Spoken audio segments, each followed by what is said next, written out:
Society के members सभी को याली मदद। आज आपके सामने मुझे आने का ये कारण था कि अपने जो समाज है उसकी दो सोसाइटी, हसनाबाग सोसाइटी और करीमाबाद सोसाइटी, ये दोनों जन जो है रीडेवलपमेंट के कदम उन लोगों ने आगे बढ़ा दिए ले है। और ये आगे इस तरह से बढ़ा है क्योंकि वहाँ के जितने भी मेंबर थे उन लोगों में उत्साह था कि उनकी सोसाइटी का रीडेवलपमेंट होवे। और करीमाबाद जो सोसाइटी है उसके अंदर जो आप ध्यान करोगे तो उसके अंदर जो अपने अलाउद्दीन भाई पूना वाले, उनके 2-3 रूम है। उनका 150 फुट का जो फ्लैट था उनको उसकी जगह पे जो है 600 और 15 फुट का जो है वो फ्लैट दिया गया है। इसके अंदर दर्शन बिल्डर जो है उसने बहुत अच्छा काम किया है, इन लोगों को बहुत हेल्प किया है। हमारी जो मुनरबा चैरिटेबल ट्रस्ट है वो भी इनके पास गई थी कि हम तुम्हारा रीडेवलपमेंट करके देंगे, लेकिन इनके मेंबर जो थे वो होशियार थे, वो सावधान थे। उन लोगों ने इसको कहीं भी एक्चुअली घास नहीं डाली और उनको वहाँ से भगा दिया। और आज एक्चुअली जो है उन लोग 150 फुट के रूम की जगह पे 600 और 15 फुट का तकरीबन 4 गुना एक्चुअली ज़्यादा जो है FSI वाला इनको रूम मिलने वाला है। अलाउद्दीन भाई पूना वाला ने मुझे जो क्लिप भेजी है, ऑडियो क्लिप, मैं इसके अंदर आपको भेज रहा हूँ, आप सुनो, जिससे एक्चुअली ये साबित होगा कि मैं जो बोल रहा हूँ वो राइट है। चालू થશે એમાં 3 ડિપાર્ટમેન્ટ એક્ટિવ હશે, એક ટેનન્ટ એટલે મેનેજિંગ કમિટી, એક ડેવલપર અને એક કન્સલ્ટન્ટ, 3 જણા સાથે મળીને કામ કરશે તો આ પ્રોજેક્ટ 101% થશે। હવે 3 પિલર છે એમાંથી અગર ટેનન્ટનું પિલર જરા બી ડગમગી ગયો તો પ્રોજેક્ટ ત્યાં ઊભો રહેશે। એટલે મહેરબાની કરીને 2 હાથે તાળી પડશે, એક હાથે તાળી નહીં પડે। તમે અહીંયા બેઠા બેઠા કહો છો કે આને કરી નાખ તો નહીં કરી શકે, તમારે બી થોડું કોમ્પ્રોમાઇઝ કરવું પડશે, તેમને બી થોડું કોમ્પ્રોમાઇઝ કરવું પડશે, એઝ એ કન્સલ્ટન્ટ અમારે બી થોડું કામ કરવું પડશે, તો જ આ પ્રોજેક્ટ થશે। અને તમે લોકો હિંમત તો નહીં કહો પણ તમે ભરોસો રાખો, હવે પ્રોજેક્ટ ચાલુ થઈ ગયો, જસ્ટ બિગિન ટુ સ્ટાર્ટ।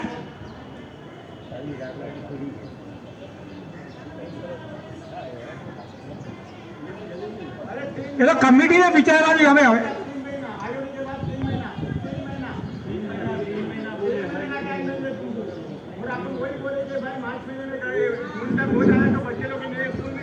હવે તમે 100 સ્ક્વેર ફૂટના ફ્લેટમાંથી 615 લેવો તો થોડી તકલીફ તો લેવી પડે। તમે બધું ઇઝી બધું ન મળી શકે, પ્લીઝ તમારે બી થોડી તકલીફ લેવી પડશે। તો તમે 615 માંથી અને લેન્ડમાંથી ઓનરશિપમાં જઈ રહ્યા છો યાર। હા એટલો જ આપશે। અચ્છા અમીરભાઈ, તમે 5 વર્ષ કહી રહ્યા છો તો બધી બિલ્ડિંગને મળાવીને યા ખાલી પહેલા આ ટેનન્ટની? હા 5 વર્ષમાં કમ્પ્લીશન છે પ્રોજેક્ટનું, તો બધી બિલ્ડિંગને મળાવીને કહી રહ્યા છો 5 વર્ષ યા પહેલા ખાલી આપણી ટેનન્ટની બિલ્ડિંગ બધી? એમાં બિલ્ડિંગ નંબર 1 પણ આવશે? એમને નોર્મલ 37 માં એવું હોય છે, 37 માં ઓનરશિપમાં। તો હવે મીટિંગ અમે લોકો બરખાસ્ત, હું નહીં કહી શકતો, પણ અમે લોકો જે ગેસ્ટ છીએ, my self, developer and register સાહેબ, અમે લોકો હવે તમારાથી બાય બાય ટાટા કરીએ છીએ। તમે તમારી મેનેજિંગ કમિટી સાથે જે બી ડાયલોગ કરવા કરી લો, અમારા હિસાબે મીટિંગ પતી ગઈ છે। યાલી મદદ। आपने सुना होगा करीमाबाद कोऑपरेटिव हाउसिंग सोसाइटी की क्लिप, ऑडियो क्लिप जो मैंने भेजा है। आप इसके ऊपर से ध्यान करो कि वहाँ के मेंबर जो है अपनी रीडेवलपमेंट के एक्चुअली जो कार्य है उसमें कितना बहुत प्रोत्साहित होते हैं, उन लोग कितने सवाल पूछते हैं। हमने भी हमारी सोसाइटी के अंदर ये सब चीज़ एक्चुअली करने के लिए एकत्रित होना चाहिए। हम लोगों ने भी एक्चुअली जो है इसके अंदर एक्चुअली रस जगाना चाहिए। आप देख रहे हो कि हमारी बिल्डिंगों के हाल कितने बुरे हो चुके हैं। मेंटेनेंस इतना बढ़ने के बावजूद भी हमारे उधर काम नहीं हो रहा है। मैनेजिंग कमेटी को आके तकरीबन 10 से 11 महीने हो चुके हैं, लेकिन खाली बात हो रही है, काम कुछ नहीं हो रहा है। हम लोगों ने जो मेंटेनेंस बढ़ाए हैं, क्या FD में एक्चुअली हम लोग पैसा रखने के लिए बढ़ाए हैं। आज हमारे पास 60 से 70 लाख रुपए बैंक के अंदर पड़ा हुआ है, हम लोग काम कुछ नहीं कर रहे हैं। और बिल्डिंग के तुम बीम देखो, तुम रोड देखो, कुछ बिल्डिंग के अंदर तो इतने दादरे खराब हो गए कि उन लोग जमात खाने किस तरह से जाते होंगे और कल कोई दुर्घटना नहीं होगी, किसी की साड़ी वगैरह कि किसी के कपड़े वगैरह जो है उसके अंदर फंस जाएंगे और कोई गिरेगा, इस तरह का माहौल होके खड़ा है। मुझे जो भी काम इन लोगों ने दिया गया था इन लोगों के द्वारा कि भाई तुम ये इसके लिए दादरे वगैरह का जो है रिपेयर कमेटी बना के, मैंने वो सब करके दिया हूँ। मैंने इनको सैंपल पीस भी एक्चुअली ला के दिया हूँ कि उसके ऊपर पट्टी लगाने का है, उसके ऊपर नए दादरे करने का है, लेकिन ये काम भी कुछ आगे नहीं बढ़ रहा है। 4 महीने पहले जो मीटिंग हुई थी उसका अधूरा जो काम है ये भी इन लोग पूरे नहीं कर रहे हैं। अभी हम सब लोगों ने एक्चुअली एक जगह पे जमा होना पड़ेगा और जमा होकर इसका कुछ निकाल करना पड़ेगा। अभी सेकंड नंबर की जो बात है वो अपने समाज की जो दूसरी है हसनाबाग सोसाइटी। हसनाबाग सोसाइटी है, उसके मेंबरों ने भी एक्चुअली जो है रीडेवलपमेंट के काम के लिए आगे बढ़ चुके हैं। अपनी ही सोसाइटी के जो है अकबर जीवानी, उसको पीएमसी के तौर पे एक्चुअली जो है उसके मेंबर्स के तौर पे उनकी नियुक्ति की गई है। उसके कुछ फ़ोटोज़ वगैरह जो उसने भेजे हैं मैं आप लोगों को भेज रहा हूँ। देखो उनके मेंबर्स मीटिंग के अंदर आते हैं और इस तरह से है ना। दूसरी सोसाइटी है उसने भी प्राइवेट बिल्डर के पास जाके अपना काम आगे बढ़ाई है। मैं भेज रहा हूँ फ़ोटो, आप चेक कर सकते हो।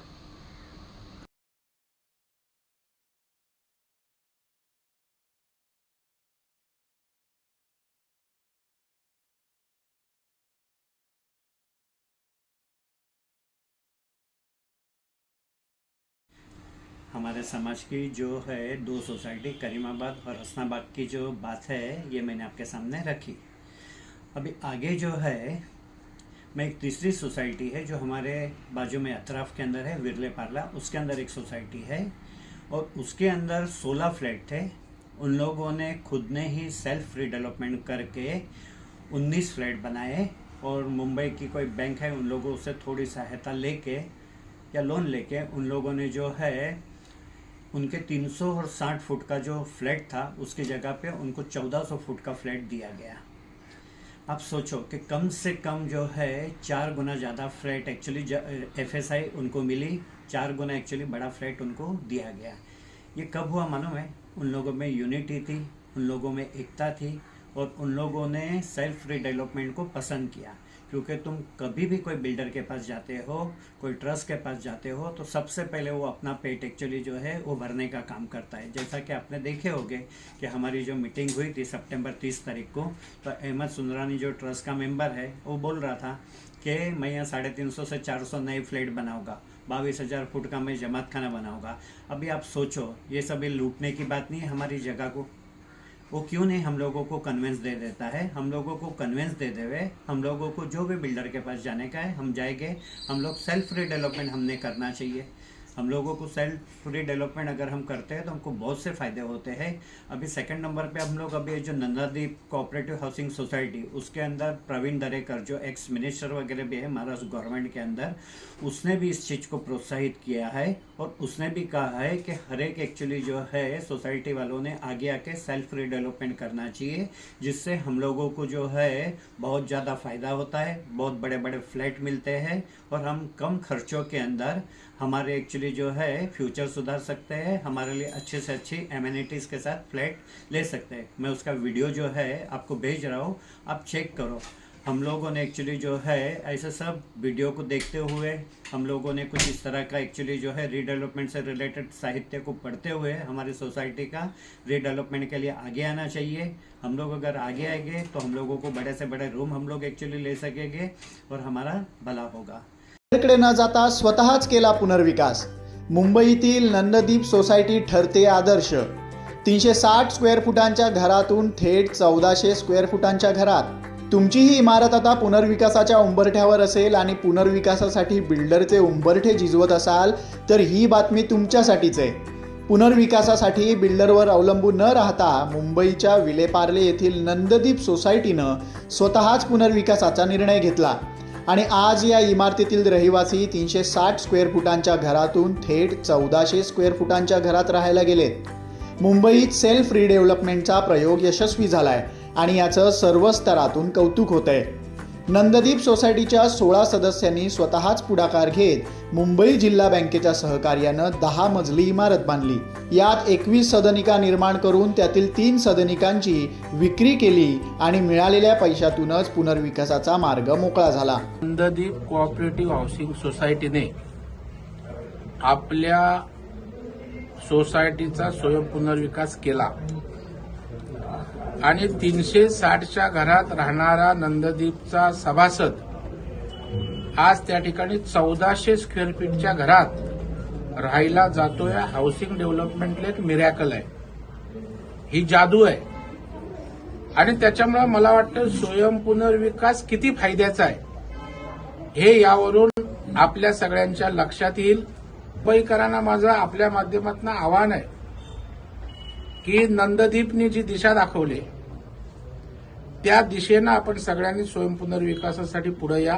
नंददीप सोसायटीनं इमारतीतील सदस्यांमधील समन्वयानं आणि एकजुटीनं मिळून साधलेला हा सेल्फ रिडेव्हलपमेंटचा प्रयोग नक्कीच सर्वांसाठी आदर्श ठरावासा आहे.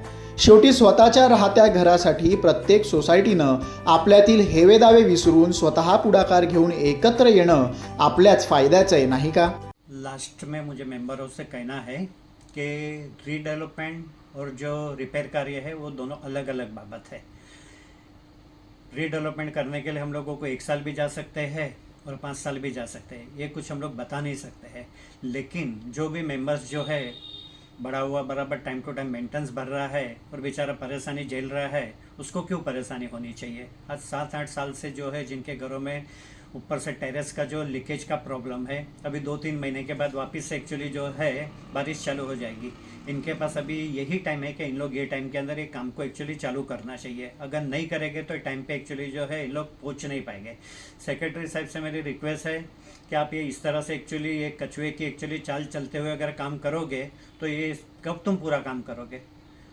आप अगर काम करो वो बहुत अच्छी बात है, लेकिन अगर आप काम नहीं कर सकते हो तो दूसरे को चांस दो आपकी जगह के ऊपर, या तो कम से कम दूसरे मेंबर हो उनसे सपोर्ट लेके तुम तुम्हारे काम को आगे बढ़ाओ. ये काम करना बहुत ज़रूरी है क्योंकि 3 महीने के बाद बारिश चालू हो जाएगी और फिर हमारे पास है ना कोई जवाब नहीं होगा. बाकी जो एजीएम का काम है उसके लिए भी आप बुलाओ. 5 लाख रुपए हमने जो दिया है अकाउंटेंट को और वो जो नवंबर महीने में अकाउंट रेडी करके देने वाला है, आप मीटिंग क्यों नहीं बुला रहे हो. आप एक्चुअली मजबूर कर रहे हो पब्लिक को कि रजिस्ट्रार के अंदर हम आपकी फरियाद करें. तो आप एक्चुअली फरियाद नहीं करेंगे तब तक एक्चुअली क्या आप काम नहीं करोगे. आप काम करो ना, आपको काम करने के लिए बिठाया है. पब्लिक का वोट लेके पब्लिक का काम नहीं करना, उनके ऊपर जुल्म करने के बराबर नहीं है क्या. आपके पास ऐसा टाइम नहीं होता है. लेकिन बराबर 26 जनवरी होती है, 15 अगस्त होती है, सेकंड नंबर पे जो ट्रस्ट बुलाते हैं तो बराबर आप पहुंच जाते हो. तो फिर पब्लिक का एक्चुअली काम करने में आप लोगों को क्या प्रॉब्लम हो रही है. जो भी मेंबरों ने रिजाइन दिया है आपकी कमेटी में से, उनकी जगह पे अगर कायदे के अंदर देखो कि कोप करने का अधिकार हो तो बाकी के काम करने वाले मेंबर को आपके साथ में लो, कि जिससे क्या है मालूम है कि काम हमारा सोसाइटी का होगा. आज 60 से 70 लाख रुपए खाली हमने बैंक के अंदर खाली एफडी करके रखा हुआ है और हम लोग काम नहीं करते, ये कब तक चलेगा. सिंकिंग फंड अगर हम लोगों को यूज करने का है, उसके लिए अगर जो भी अगर समझो रजिस्ट्रार के पास से परमिशन लेने का है, उसको यूज करने के लिए रकम को, तो वो लेने का काम करो. तुमने सर्वे कराया है, उसको 1 महीना होने के लिए आ गया. अब ये सब होने के बाद भी तुम काम नहीं करोगे तो ये कैसे से चलेगा. क्यों हम लोगों को मजबूर कर रहे हो कि हम रजिस्ट्रार के पास जाए. मैं आपसे फिर से रिक्वेस्ट करता हूं कि आप काम करो, नहीं तो आपकी जगह पे कोई दूसरे आदमी की नियुक्ति करो जो सोसाइटी को समय दे सकता है. प्रोफेशनल जो इसके अंदर जो कंसल्टेंसी सर्विस होती है उनकी नियुक्ति करो कि जिससे हम लोग सोसाइटी का काम कर सके. सब लोगों ने मुझे सुना, टाइम दिया, उसके लिए आपका बहुत बहुत आभार. याली मदद.